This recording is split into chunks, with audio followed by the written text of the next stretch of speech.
Bonjour à toutes et à tous et bienvenue dans cette édition d'Actuel consacrée à la naissance. C'est comme ça que chacun et chacune d'entre nous arrive au monde, mais dans quelles conditions, avec quel accompagnement et quelle participation des femmes? On va en parler dans un instant avec notre invitée, Justine Lelez. Elle est sage-femme et consultante en santé publique. Et pour faciliter cet événement majeur dans la vie des parents, il existe désormais en France un nouveau dispositif, un congé naissance pour les parents qui accueillent un enfant. Il s'ajoute au congé maternité et parental pour celles et ceux qui le souhaitent, 2 mois maximum à répartir entre les deux parents. Tenir cette petite main, la plus belle façon de commencer l'année.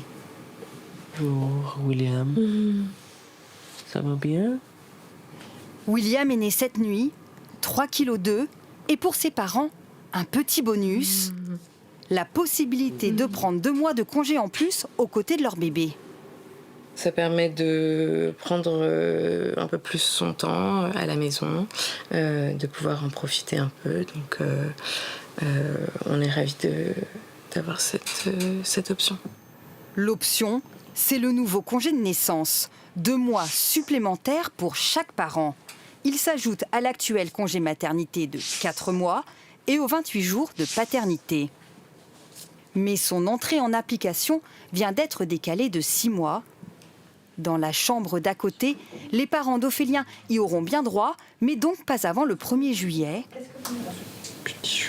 Un coup dur pour le jeune papa. C'est littéralement les 40 premiers jours qui sont critiques pour la maman et les premiers mois pour le bébé. Et là, on va pas pouvoir en bénéficier. Donc on est quand même content de pouvoir en bénéficier après. Il y a quand même énormément de choses à faire. Mais voilà, c'est un petit bémol. Malgré son report, Bonjour, je peux entrer? ce congé rémunéré reste selon le médecin une opportunité autant pour l'enfant que pour les parents. Médicalement, ça a un sens pour faire des liens sécures entre maman, papa et le bébé. Et c'est quelque chose qui permet d'éviter les dépressions du postpartum, de pouvoir avoir du temps pour soi et de pouvoir prendre du temps pour son bébé. La mesure vise aussi à relancer la natalité. Elle est en baisse depuis plusieurs années. Et on va un peu plus loin sur la question de la naissance avec vous, Justine Lelez. Bonjour, merci d'être avec nous. Vous êtes sage-femme, consultante en santé publique et vous avez d'ailleurs travaillé à l'OMS, l'Organisation mondiale de la santé. Se remettre d'un accouchement, ça n'est pas rien, c'est une épreuve physique, ça peut être aussi violent psychologiquement en fonction de la façon dont ça se passe, mais aussi de l'accompagnement pour les jeunes accouchés. Et c'est là que les sages-femmes ont toutes leurs mesures et leurs compétences à apporter. Qu'est-ce que c'est exactement ce métier? Quelles sont les compétences que ça recouvre? Bien sûr, merci. Alors, des sages-femmes, ce sont des professionnels de santé qui sont spécialistes de la périnatalité, donc de la grossesse, de l'accouchement et du postpartum, mais aussi de la santé sexuelle et reproductive. Et elles accompagnent les parents non seulement sur le plan médical, mais aussi un accompagnement à la parentalité et un soutien tout au long de cette période importante. Est-ce que ce sont des infirmières avec une spécialité naissance? Non, les sages-femmes, c'est une profession à part. En France, c'est une profession médicale avec une entrée directement après le baccalauréat, 6 ans d'études. Dans certains pays, il arrive que les sages-femmes fassent d'abord des études en soins infirmiers, mais avec une spécialisation de minimum 18 mois. Mais c'est une profession à part, autonome dans son champ de compétences. Est-ce que vous direz que les sages-femmes, ce sont les héritières des vieilles femmes du village qui avaient la connaissance, qui aidaient les jeunes femmes à accoucher autrefois et que désormais, elles ont peut-être été un peu éclipsées par le rôle des médecins? Alors, les sages-femmes, vous parlez plus des matrones ou des sages-femmes non professionnelles qui existent encore dans certains pays. Et ce qu'on retrouve dans le monde entier, c'est une philosophie des sages-femmes qui est d'être avec la femme. Sage-femme, ça veut dire le savoir sur la femme. En anglais, on dit midwife, qui est d'être aux côtés des femmes. Ah oui, c'est pour ça qu'on ne dira jamais midman ou sage-homme. Voilà, c'est pour ça qu'on appelle des sages-femmes hommes. Et donc, c'est très important de savoir que sur cette philosophie, c'est vraiment un partenariat entre la femme et la sage-femme, entre le couple également, mais avec ce partenariat basé sur la confiance et sur le fait de pouvoir rendre les femmes actrices de de la grossesse, de l'accouchement et de la période du postpartum. Alors, il existe d'autres façons d'accompagner les femmes avant, pendant et après l'accouchement. Des professionnels qu'on appelle des doulas. Ce n'est pas une profession réglementée ni médicale d'ailleurs. D'ailleurs, en France, elles ne sont pas acceptées dans les salles de naissance. Mais leur rôle peut être aussi un soulagement pour les femmes. C'est un reportage de Sonia Barritello. Naza, 42 ans, est doula depuis 5 ans. Ce matin-là, elle a rendez-vous avec Cindy, Bonjour, enceinte de 8 mois. Ça va et toi? Très bien, merci. Bonjour Julien, comment ça va? Très bien. Bon alors, t'as eu des petites contractions là ce week-end? Je sens que ça commence, mais c'est pas encore ça tout de suite. Au programme de cette séance, une session de chant prénatal pour créer du lien avec bébé grâce au son.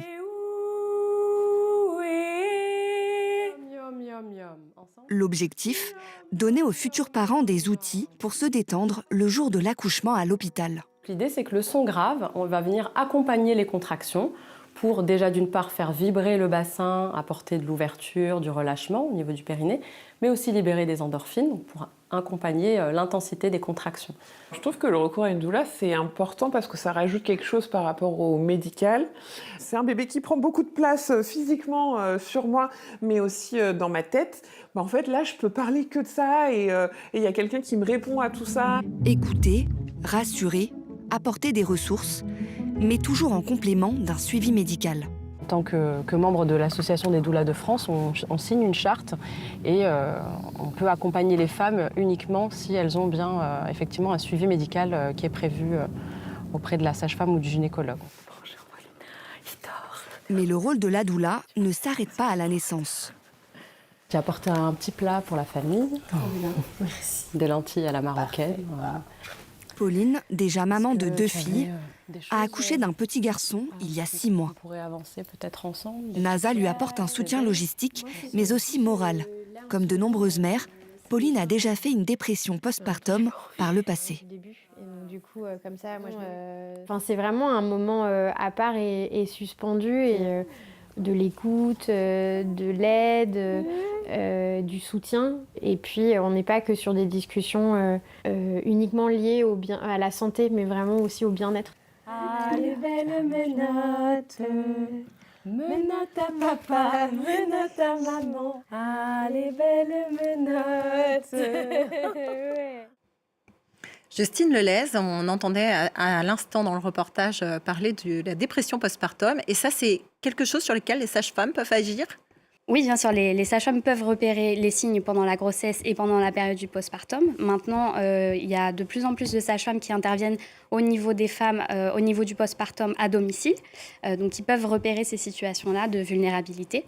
Il y a aussi un lien qui a été montré entre les soins disrespectueux, c'est-à-dire soins non respectueux, et l'incidence que ça peut avoir sur la dépression du postpartum, d'où l'importance d'avoir des soins vraiment centrés sur la femme au moment de la grossesse, mais aussi du travail et de la naissance, un moment où les femmes sont en situation de vulnérabilité et où elles ont besoin de se sentir accompagnées. C'est vrai qu'il y a un certain nombre de femmes qui ont l'impression, souvent à l'accouchement, de n'être que spectatrices de ce qui se passe, alors qu'elles sont quand même au cœur de ce qui arrive. On ne les consulte pas, ou on va contre leur avis sur l'épisiotomie, on va appuyer sur le ventre, il peut y avoir le point du mari qui est finalement une mutilation génitale, on resserre à la couture plus que nécessaire pour que monsieur ait du plaisir après l'accouchement, alors que ça peut entraîner des douleurs pour les femmes. À quel point est-ce qu'en fait les femmes sont écoutées d'après vous, et est-ce qu'on peut faire mieux ? Alors, je vous remercie pour cette question. Il y a eu de nettes améliorations dans les dernières années et on le voit. Par exemple, sur les taux d'épisiotomie, on est à moins d'1 femme sur 10 maintenant. Alors, c'est vrai qu'il reste du travail à faire, notamment sur le consentement et notamment sur le consentement dans les moments d'urgence. C'est-à-dire quand il faut faire l'épisiotomie ou parfois dans une césarienne en urgence, tous ces moments où en fait, il faut aller vite. Il y a du travail qui reste à faire sur le sujet. En revanche, ce qui est important et sur les sujets sur lesquels j'ai pu travailler à l'OMS, c'est ce qu'on appelle la continuité des soins assurés par les sages-femmes. C'est le fait de pouvoir avoir la même sage-femme ou petit groupe de sages-femmes pendant la grossesse, pendant l'accouchement et la période du postpartum. Ce qui est important, on a montré que c'était cette continuité, c'est-à-dire de retrouver quelqu'un pendant le travail et l'accouchement que vous connaissez, qui connaît votre dossier médical sur le plan médical, mais aussi votre environnement psychologique, social. Et donc ça, c'est ce qui n'existe pas pour le moment en France, en tout cas très peu, sauf dans les maisons de naissance qui représentent moins de 1% des accouchements en France. Il y a beaucoup d'accouchements où on parle de surmédicalisation, de médicalisation à outrance. Comment ça se justifie ? Alors, il y a des décisions qui sont nécessaires sur le plan médical. Si on prend la césarienne par exemple, il y a des vraies indications qui peuvent sauver la vie des femmes et des nouveau-nés. En revanche, il y a dans le monde, on peut appeler ça une épidémie de césarienne. Il y a certains pays où on dépasse un accouchement sur 2. C'est le cas en République dominicaine ou au Brésil, par exemple, et sur des indications qui ne sont pas médicales. Et ça arrive pour plusieurs raisons. Il y a une raison économique évidente, parce que ça rapporte beaucoup plus. Donc on voit qu'il y a plus de césariennes dans les établissements privés que les établissements publics. Et c'est aussi une facilité de confort pour l'obstétricien. Mais il n'y a pas d'indication médicale. Et il peut y avoir au contraire des complications qui arrivent quand on fait des césariennes en excès. Il y a aussi un impact économique important. C'est environ 2 milliards de dollars par an de dépenses supplémentaires pour les systèmes de santé qui ne sont pas nécessaires puisque c'est des césariennes qui ne sont pas médicalement justifiées. En France, on a fait beaucoup d'efforts et il y a des résultats très promoteurs, notamment sur les taux de césarienne. On est un des taux assez bas quand on regarde sur des pays comparables. Apparemment, il n'y a pas assez de sages-femmes sur la planète et c'est un problème parce que si on en avait en quantité suffisante, ça permettrait de sauver de nombreuses vies. Expliquez-moi. Oui, alors dans le monde, il y a une femme qui meurt toutes les 2 minutes. Ça représente 260 000 femmes par an, de femmes enceintes pendant la grossesse, pendant l'accouchement et la période du postpartum. 2,3 millions de nouveau-nés, donc dans le premier mois de vie, et puis 2 millions de morts-nés. Donc c'est énorme.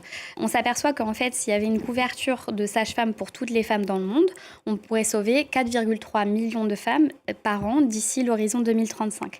Et donc, pour réaliser cet objectif, il manque 1 million de sages-femmes dans le monde.